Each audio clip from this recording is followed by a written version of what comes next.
2024 is coming to a close, and this year's been quite a big one for I've Pet That Pokemon. At the end of each year I usually write blog posts looking back at the year, both in terms of the blog and in my personal life, and also looking ahead towards the new year. I thought that this year I could detail it all in a video instead, sprinkling in some questions from my audience to celebrate the fact that I turned 5. So without further ado, here's the I've Pet That Pokemon year in review.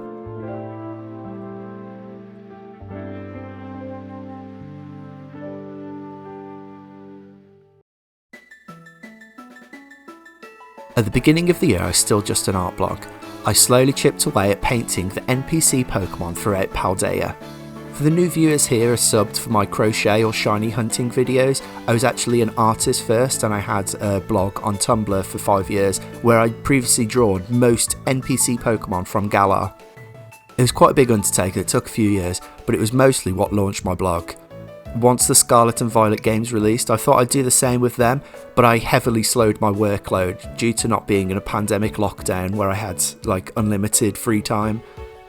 Of the few pieces that I posted this year, this Venonat, or I called Venonatally, really took off with people, as well as Sparkle the Ampharos, which I painted during Peachtober, like an alternate set of Inktober prompts. My personal favourite though is this piece of Staravia and Fletchinder. I enjoyed working on it and I thought it came out really well.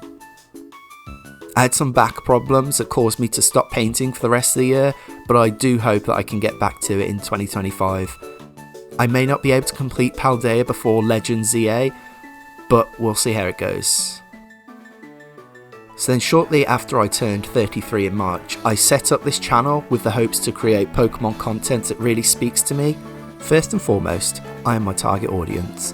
I consume a lot of different types of Pokemon content like shiny hunting, challenge videos, crochet videos, even just video essays, and I wanted to kind of make something that I was comfortable doing and just have fun with it really, and see how where this small venture could go. Not long after I set up the channel, I started a new job that made me absolutely miserable, so I'm really glad that I started this channel when I did, because crocheting Pokemon was one of the only things I was looking forward to doing. I didn't stick around long at that place and eventually moved to a new job that I much prefer. So this feels like a perfect time to answer the first follower question. Which Pokemon would you want as a pet in real life? So I thought about this for a while. I didn't want to pick my favourite Pokemon, Bulbasaur, because I'm not great with caring for plants. And I also had to think of different things like my location, the size of my house, how much time I can spend with that Pokemon and their different needs. And then it did kind of hit me. So you've probably noticed I play as a female character called Pandora in some of my videos. That character I've actually played as since Generation 6, so each game I've played I will always set up the female character as Pandora, and she's kind of been my OC that I created the I've Pet That Pokemon blog with. She was the one I took screenshots with, so obviously she was the face of the artwork. And then back in 2019 I thought that she needed a companion on her travels, and it ended up being a Shuppet called Shogi. Shuppet are known for feeding on negative emotions, and it's something that unfortunately I was full of during that time.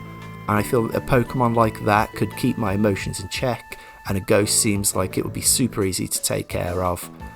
Shogi hasn't really shown up in much of my art for a while, but I still use the name whenever I catch a Shuppet in the games, such as this shiny that I found during my Emerald Professor Oak challenge. Up until summer, my videos were exclusively the crochet badge quest, but I wanted to do something slightly different. I love shiny hunting and I take part in Safari Week every year, but this was my first year recording the hunts. That video far and away became the most watched video on my channel this year, and I'm super grateful for everyone watching and the boost that people have given my channel through this video. I followed it up a few months later with my Fossil Month video, and that actually pushed Pokemon Shields to my top played game on the Switch for this year, so I find that quite funny. But I didn't actually shiny hunt as much as I wanted to in 2024. I'm almost embarrassed to show my bingo card that I made at the start of the year. I caught 2 whole targets. Wow, amazing work. There's some on there that have taken quite a bit of time, and they're currently on hiatus. The Diamond Pearl Gift Egg Happiny has such long resets, and I got burnt out after 1300 eggs, and so I took a big break from that. And then there's obviously the Family of 3 Mousehold. Hunting in Scarlet and Violet really hurts my eyes, so I dropped that for a bit, but I will get back to both of these eventually. I think my problem with this last year's bingo card was it being too ambitious. I picked Pokemon on there that I have no proper interest in hunting, and they're just there to fill squares, and I tried to include as many different games as I could because I thought, yeah, let's fully go into it, go across all the generations, find loads of shiny Pokemon, but it just didn't happen. So I'm going to do a new one for 2025 with a much smaller pool. So let's take a look at that now. So 9 spaces on this one, I've cut out quite a lot. Returning, obviously we've got the Gift Egg Happiny. I'll get back to it and I'll hunt this in my spare time, not recording it, this will just be an offline thing. And then Family of 3 Mouseholds. Returning again, I'll try and record more of these, maybe make the shorts again, and then that will be a video eventually. So the rest of them will be ones returning from 2024 that I feel were more important to me. Shiny Arceus in BDSP.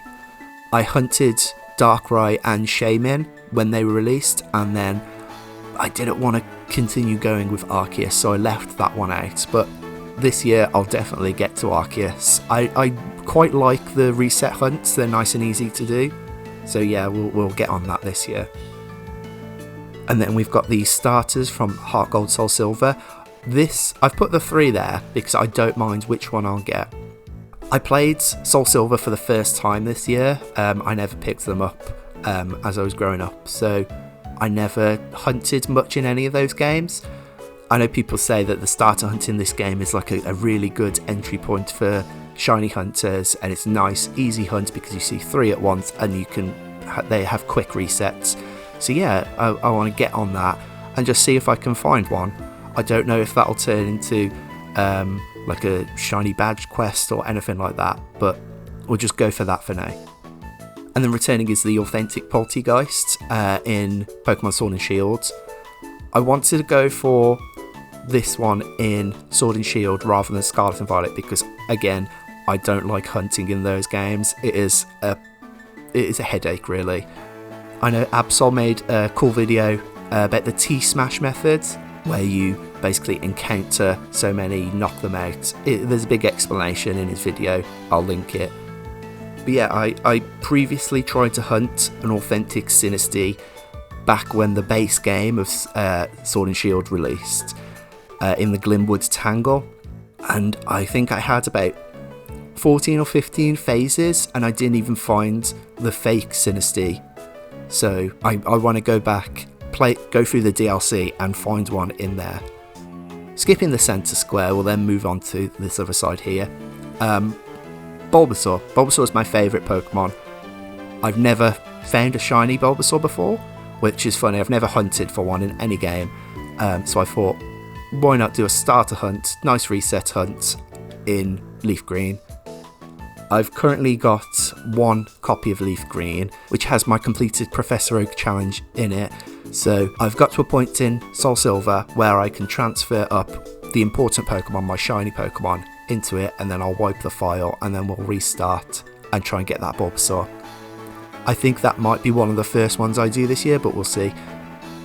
And then we've got another Sword and Shield hunt. Actually, I'll reveal these 2 at the same time. It's the Regis. I hunted for Registeel a long time ago, and then I was going to move on to Regirock, and I just kind of stopped. So I will go back, get Regirock and Regice, and then I'd like to go for Regieleki and Regidrago. Those 2 will require me to play through the games again because you can only get 1 per game. So I'll kind of speed run. I know there's a speedrun strat where you go straight to the Crown Tundra and you get a legendary Pokemon. So I'll try and go through those and see how quickly I can shiny hunt those Pokemon. So that's it for my shiny boards, but then there's the one in the centre which I've kind of included. It's usually a free space in the centre, so this one will be Pokemon Legends ZA shiny.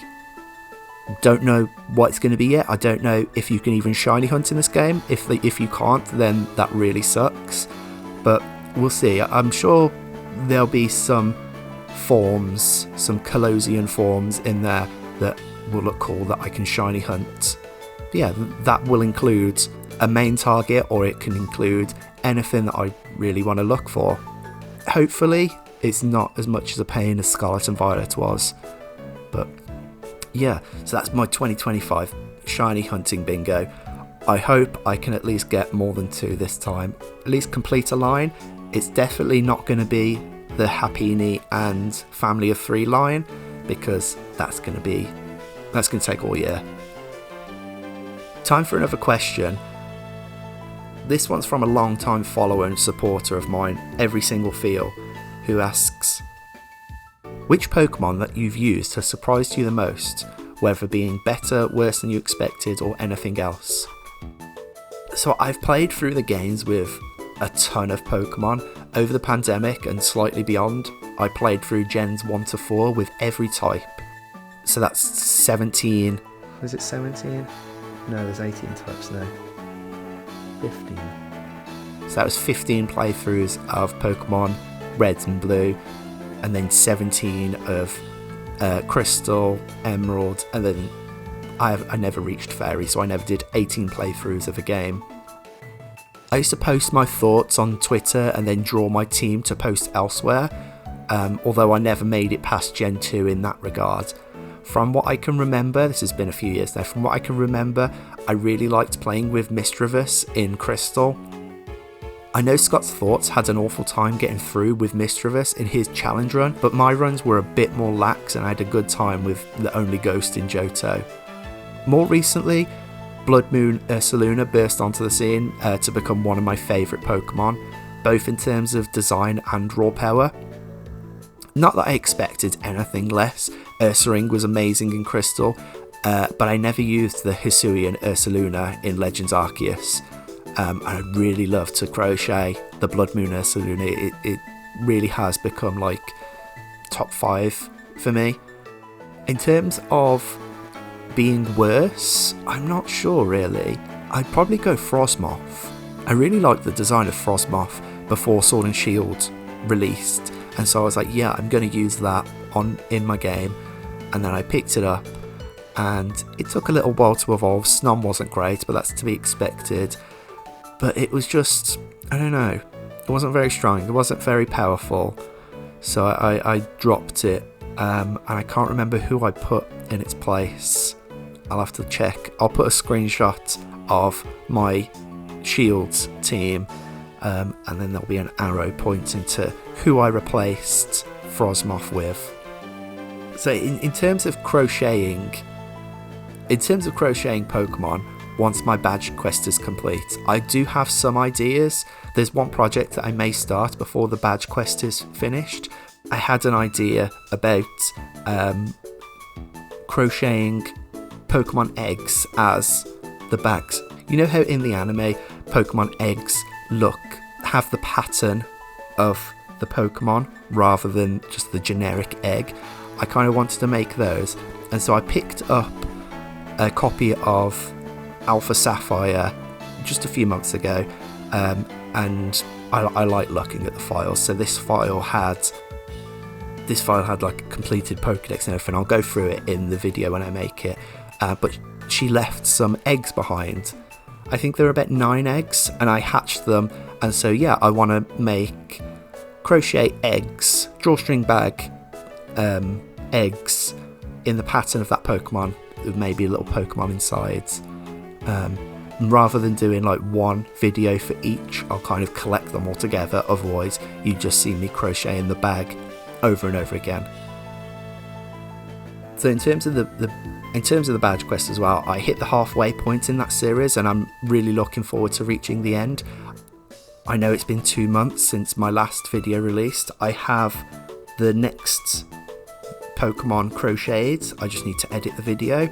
I have the next Pokemon traded after that, so I'll start the crochet on that soon.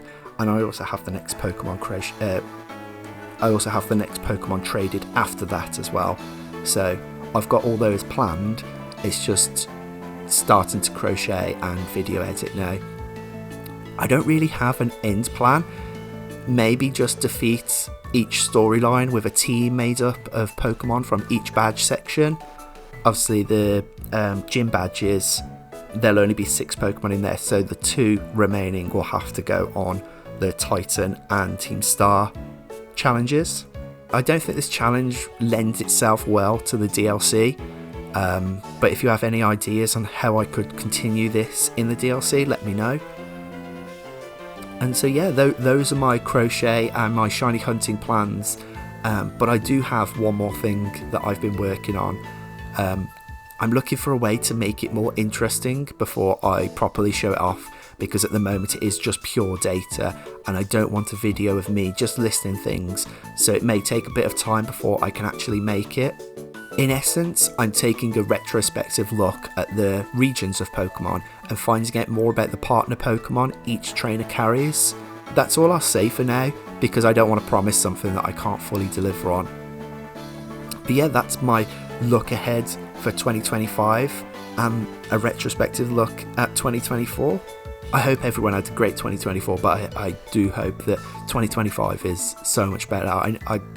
I'm looking forward to it. This is the first time that I've actually felt like I'm looking forward to what I can do in the new year. Thank you everyone for subscribing, for following me, different social medias, and giving me boosts. I'm so happy that people are enjoying my videos. It's crazy that over 100 people now watch these. I can only just say that I'm just so grateful.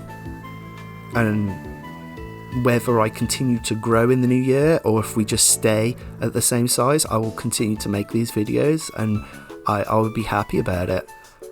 Thank you for watching this little video. I'll be back in the new year with the next part of the Crochet Badge Quest.